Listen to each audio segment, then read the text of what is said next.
శ్రీ లలితా సహస్రనామ స్తోత్రంలోని 563వ నామం ముఖ్య మంత్రస్వరూపంలో శ్రీ ముఖ్యాయై నమః. ఈ నామంలో అమ్మవారి యొక్క ప్రాధాన్యతను వశన్యాది వాగ్దేవతలు తెలియచేస్తున్నారు. అమ్మవారిచే సృష్టించబడ్డ ఈ సృష్టినందు అమ్మవారే మొదట వ్యక్తమైనారు. అంటే ఈ సృష్టికి ఆది తానై ఉన్నారు.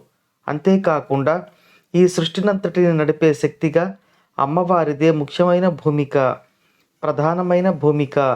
కాబట్టి అమ్మవారిని ఈ నామంలో ముఖ్య అని వశన్యాది వాగ్దేవతలు కీర్తిస్తున్నారు. ఇంకొక అర్థంలో చెప్పుకుంటే ఈ సృష్టిలోని ప్రతి ఒక్క ప్రాణిలోనూ అమ్మవారు ఆత్మస్వరూపంగా ఆ జీవి యొక్క శరీరాన్ని నడిపేటటువంటి ప్రధానమైన శక్తి స్వరూపిణిగా కొలువై ఉన్నారు. కాబట్టి సృష్టిలోని ప్రతి జీవి అంటే ఏకకణ జీవుల నుండి బ్రహ్మాది దేవతల వరకు అమ్మవారు ఆత్మస్వరూపమై భాసిస్తూ నడిపిస్తున్నారు. కాబట్టి ఈ సృష్టికి అమ్మవారు ముఖ్యమైన వారు అయి ఉన్నారు. కాబట్టి ఈ నామంలో అమ్మవారు ముఖ్య అని వశన్యాది వాగ్దేవతలచే కీర్తించబడుతున్నారు.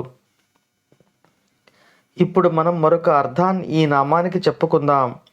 అమ్మవారిచే సృష్టింపబడిన ఈ సృష్టికి అసుర శక్తుల వల్ల ఏదైనా ఆపద సంభవించినప్పుడు ఆ ఆపదను ఎదుర్కోవడానికి దేవతలకు తమ శక్తి చాలనప్పుడు తాము ఏ శక్తి వల్ల శక్తిని పొందామో ఆ మహాశక్తి స్వరూపిణి అయిన లలితాంబనే దేవతల శరణు వేడుతారు. దేవతల యొక్క శరణు ఘోషతో అమ్మవారు తన మహాశక్తితో ఆ అసుర శక్తులను జయించి తిరిగి ఈ సృష్టిని ఒక క్రమ పద్ధతిలో నడిపిస్తారు. కాబట్టి ఈ సృష్టిని సృష్టించే, నడిపించే, రక్షించే ముఖ్యమైన భూమికను అమ్మవారు నిర్వర్తిస్తున్నారు. కాబట్టి ఈ నామంలో అమ్మవారిని ముఖ్య అని వశన్యాది వాగ్దేవతలు కీర్తిస్తున్నారు. ఓం శ్రీమాత్రే నమః.